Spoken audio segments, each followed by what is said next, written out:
mais également parce qu'on place les imaginaires, du progrès, de l'émancipation, de la rencontre, uniquement dans les grandes métropoles. Et je crois qu'on en est tous ici un petit peu l'image des avatars, dans le sens où peut-être que certains et certaines d'entre vous viennent de la campagne, mais pour pouvoir faire vos études, vous êtes venus dans la proche métropole du coin quelque part. Cette privation des imaginaires, il suffit d'aller au cinéma également pour s'en rendre compte. Au cinéma, 95% des films d'auteur, donc je dis auteur pour me positionner exprès, si vous voulez, dans le cinéma un peu perché, quoi, et se passe en ville. Et comme la France reste malgré tout un pays centralisé, presque tous les films se passent à Paris.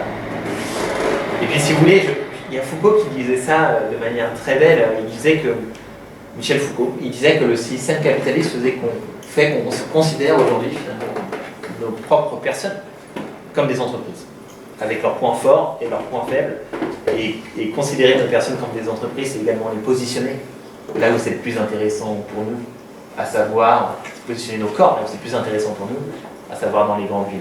Et ça, j'ai envie de le crier d'autant plus fort que, paradoxalement, j'en suis moi-même l'avatar. C'est-à-dire que dans mes recherches, je défends énormément la diversité des mondes, la diversité des territoires, mais par le positionnement de mon corps, en fait, je participe à les détruire. Ça fait 10 ans que je vis à Paris, alors que je suis un amoureux des campagnes. J'aimerais partir, si vous voulez. J'aimerais briser ces chaînes qui me relient aux imaginaires du tout urbain, mais j'y arrive pas. J'y arrive pas parce que je pense que j'aurais plus les réseaux scientifiques auxquels je suis attaché. J'aurais plus les réseaux d'amitié auxquels je suis attaché. Je ne pourrais plus autant m'émanciper. Ce qui est en partie vrai, en partie faux. En tout cas, c'est une prison invisible qui m'empêche de vivre la trajectoire de vie que j'ai réellement envie de vivre. J'ai pourtant essayé de partir un jour, c'est-à-dire que face à l'uniformisation des mondes qu'on connaît ici en France, j'ai souhaité partir à l'étranger. J'ai énormément voyagé. Alors, c'est presque une honte de le dire maintenant dans les réseaux écolos, le fait qu'on a beaucoup voyagé. C'est vrai que ça pollue, mais malgré tout, je crois que le voyage, et c'est Nicolas Bouvier qui disait ça, il disait que voyager, c'est se mettre en position de vulnérabilité. C'est s'ouvrir, c'est ouvrir nos écoutilles, c'est ouvrir les sens de manière beaucoup plus profonde que lorsqu'on reste dans son propre appartement quelque part. Donc, paradoxalement, voyager pollue, mais c'est l'un des seuls moyens pour s'ouvrir à l'altérité. Altérité qui me semble être l'une des définitions de l'écologie. L'écologie, c'est accorder de la place à l'altérité, au lendemain, à la diversité humaine, etc.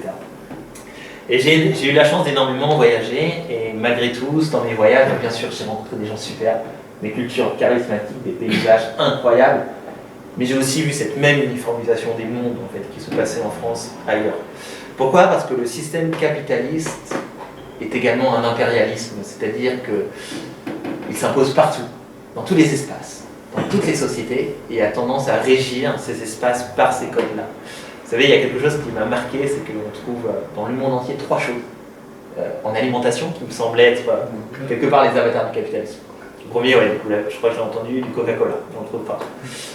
Le deuxième, c'est la nourriture chinoise industrielle. Même au fin fond de l'Afrique, en fait, on en trouve. Et le troisième, c'est de la vache qui rit et également le fromage industriel par excellence. Mais j'avoue que ça avantage ma compassion, si j'ose dire. Parce que quand ça fait 6 mois que au fin fond du Burkina Faso, petite vache qui rit, ça fait plaisir. Mais si vous voulez, dans ces voyages, je garde aujourd'hui un sentiment de tristesse quelque part. Parce que quand on observe cette uniformisation des mondes dans les endroits les plus reculés de la planète, on est empreint d'un sentiment de tristesse parce que à chaque fois qu'on quitte un territoire, eh bien, on sait que le temps d'y revenir, en fait, il aura complètement changé. C'est un visage complètement changé qu'on observera. Alors les changements ne sont pas mal, en soi, au contraire, il y a des changements qui amènent de l'émancipation, mais parfois ces changements détruisent, en fait, les symboles qui font la fierté de ces peuples, qui font la fierté des territoires. Et pour illustrer ça, j'avais envie de vous emmener chez moi, au Burkina Faso. Ça se voit pas trop, mais je suis franco-burkinabé. Alors, je préfère vous le dire, j'ai aucune expertise sur l'Afrique de l'Ouest.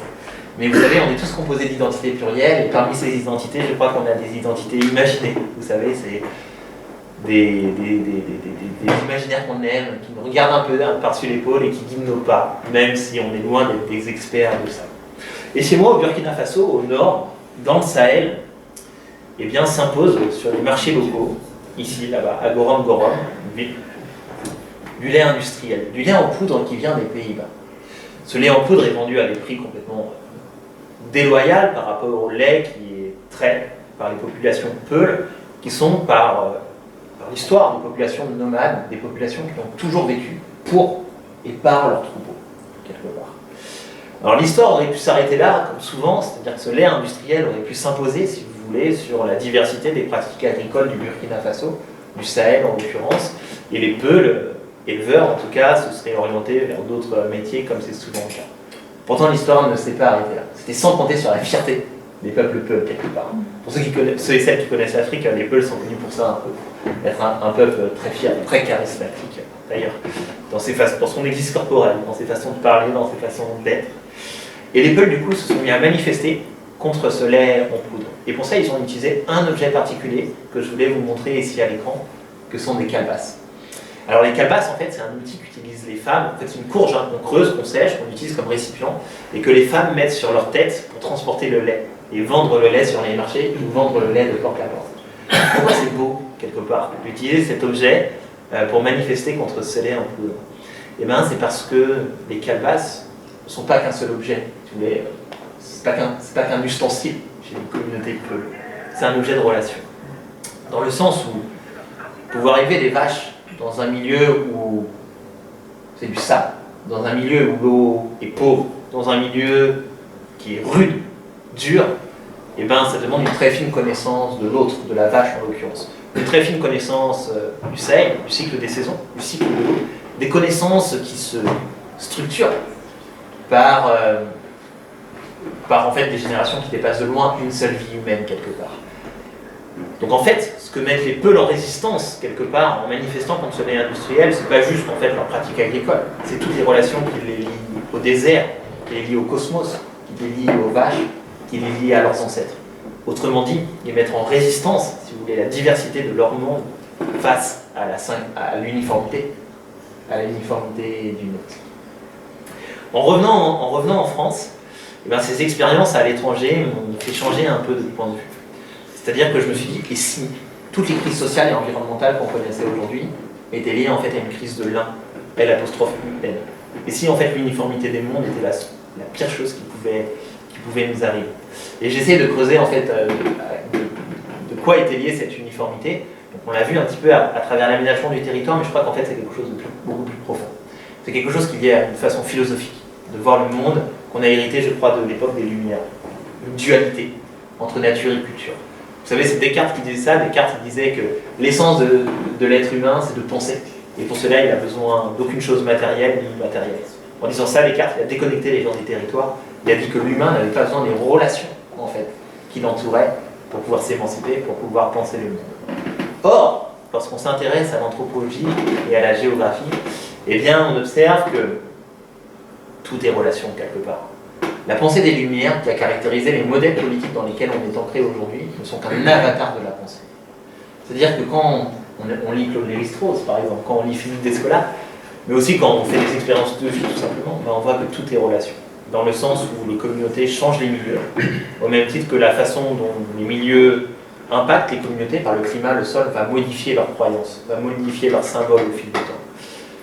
Et puis, de manière générale, eh ben, on a besoin des relations pour survivre, à commencer par notre flore intestinale qui nous aide à digérer, par les arbres qui nous aident à respirer quelque part, par toutes ces personnes qu'on rencontre et qui nous inspirent et qui vont modifier à leur tour notre trajectoire de vie, au même titre que nous, on va modifier la leur quelque part.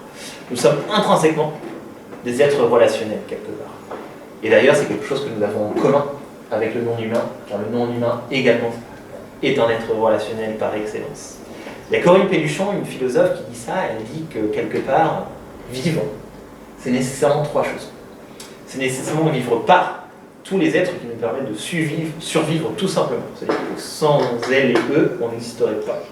On ne pourrait pas exister, on ne pourrait pas naître quelque part. Donc c'est vivre par. C'est vivre également pour, dans le sens où, puisque tout est relation, puisque nous sommes des êtres relationnels, eh bien nos actes, nos gestes, nos pratiques vont modifier la vie d'autres également dans leur sens, dans un autre sens. C'est-à-dire qu'on a plusieurs existences dans la nôtre et qu'il faut également comprendre ça. Et enfin, c'est vivre d'eux, dans le sens où parfois on a besoin de l'autre pour s'émanciper. Penser comme ça, si vous voulez, ça permet d'instaurer une nouvelle loi dans la manière de penser les sociétés, dans la manière de penser la relation à l'autre, au paysage, au monde humain. C'est la vulnérabilité. En fait, on est tous vulnérables, on a besoin de l'autre pour survivre. Et penser comme ça, en fait, la vulnérabilité devient quelque chose comme un guide, une épaule, si vous voulez, une méditation entre notre soi intérieur et le monde qui s'étend au-delà. Ça devient une capacité de créer du lien avec l'autre et par extension de re-questionner la définition même de l'humanité, la définition même de l'humain. Mais la relation, c'est pas juste exister avec l'autre, je crois. C'est également le rencontrer. Et lorsqu'on le rencontre, l'autre, eh ben, on observe qu'on crée des nouveaux chemins d'émancipation. Et c'est peut-être ça, contourner l'uniformité des mondes, combattre cette dualité entre nature et culture.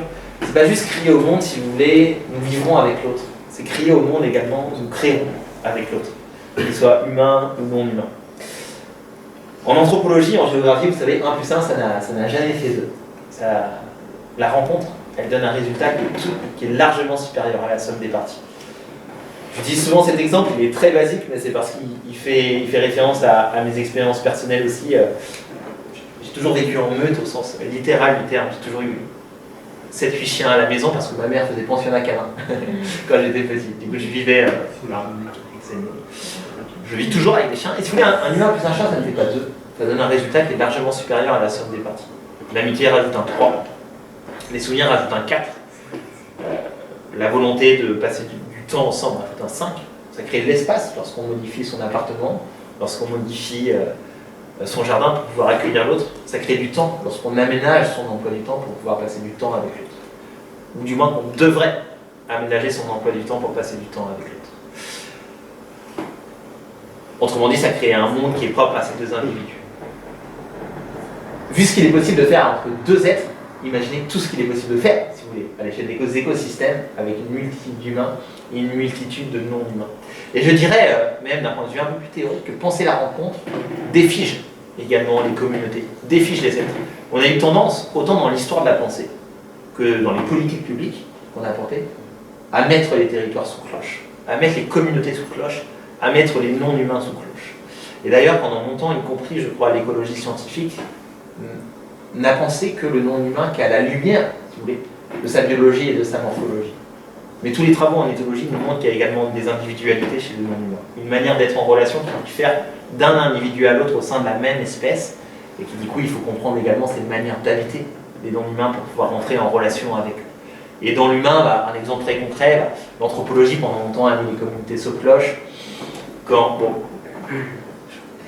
Je suis toujours un peu gêné de citer cet exemple parce que ça fait un peu bizarre qu'un jeune de 28 ans critique le grand Maurice Godelier, qui est un des plus grands anthropologues du monde, à juste titre. Mais c'est vrai que la façon dont s'est construite l'anthropologie au fil du temps questionne. Quand Maurice Godelier parle d'homosexualité rituelle chez les Barouillas de Nouvelle-Guinée, il veut dire qu'en fait il ne peut pas avoir d'homosexualité avant le rite, après le rite, et surtout pas d'homosexualité choisie dans ces sociétés. Or, on peut penser que dans toute l'histoire qui a composé ces sociétés, il y ait pu avoir des pratiques homosexuelles en dehors du rite. En tout cas, c'est une hypothèse qu'il faut explorer, mais à partir du moment où on codifie en fait, les pratiques de ces sociétés, on s'empêche de penser la diversité individuelle. Et enfin, je dirais que penser cette relation à l'autre, contourner l'uniformité des mondes, c'est nécessairement penser de nouveaux espaces de justice, dans le sens où une fois qu'on a dit relation, on a un petit peu tout et rien. Parce que la domination, la prédation, la destruction, c'est également des formes de relations. Pour que les relations soient émancipatrices pour les deux parties prenantes, il faut les replacer à la lumière de la justice. À noter que c'est quelque chose qui est très difficile. C'est très difficile de comprendre l'autre pour ce qu'il est, et non pour ce qu'on voudrait qu'il soit, et essayer de lui accorder une place, en fait, dans l'aménagement du territoire, dans nos vies pour ce qu'il est, non pour ce qu'on voudrait qu'il soit. Mais je crois qu'il faut y aller. Il faut y aller parce que ça me semble être la seule voie qui permet d'emmener dans un seul et même horizon, cause sociale et cause environnementale, humain et non humain. Et pour illustrer ça, je voulais finir par une photo qui me semble illustrer, en tout cas les mondes que j'aime, les mondes que j'ai envie d'offrir à la pensée, à l'engagement citoyen et politique. C'est l'œuvre de Laolu Sembago, un Nigérian, donc du Nigeria et non du Niger. Pourquoi j'avais envie de montrer cette œuvre? Parce que, à mon sens, tout est relation dans cette œuvre. Dans le sens où Laolu déjà utilise les corps pour exprimer son âme, son art. Pourquoi les corps? Parce que les corps, c'est le premier espace de relation, finalement, avec soi-même, avec l'autre et avec l'engagement politique. Bouger son corps est un acte politique en soi, rentrer en relation avec l'autre en le voyant, en le sentant, en le comprenant. C'est déjà structurer de la relation. C'est déjà croire en l'autre. C'est déjà porter l'autre en politique, quelque part. Et puis aussi, parce qu'il est super intéressant, c'est que Laolu utilise des symboles de son ethnie d'origine, si vous voulez, et les redonne à voir au monde. C'est-à-dire dans cette trajectoire du toute uniformisation, du tout urbain, du tout capitaliste, du tout occidental également, Laolu dit, regardez les trésors d'habité qu'il y a dans les villages, regardez les trésors d'habité qu'il y a dans ces marges, dans ces interstices finalement qu'on n'arrive plus à voir et qui ont pourtant des choses à apporter au monde. Symboles pourtant qui sont à transiter, qui sont à faire transiter parce que, alors là ça ne se voit pas sur cette œuvre, mais il y a dans des ethnies parfois des pratiques un petit peu obsolètes, comme la place des femmes par exemple, et que Laolu essaye de faire évoluer sans pourtant renier finalement la singularité de cette peuple-là. C'est donc une négociation finalement entre une nouvelle forme universelle, de voir le lien à l'autre, sans renier la singularité que ces ethnies peuvent apporter au monde. Et je finirai par ça, les Peuls, avec leurs calebasses. Ces populations rurales qui reconstruisent des fermes en Cévennes, quelque part. Les gens qui partent en mer, construire un nouveau lien à la biodiversité marine. L'œuvre de Laolu Sembago nous montre une chose, c'est qu'on n'habite pas la Terre quelque part. On entend souvent ça, vous savez, en écologie. On habite les mondes qui composent la Terre, dans le sens où on habite les tatouages qu'on a sur la peau.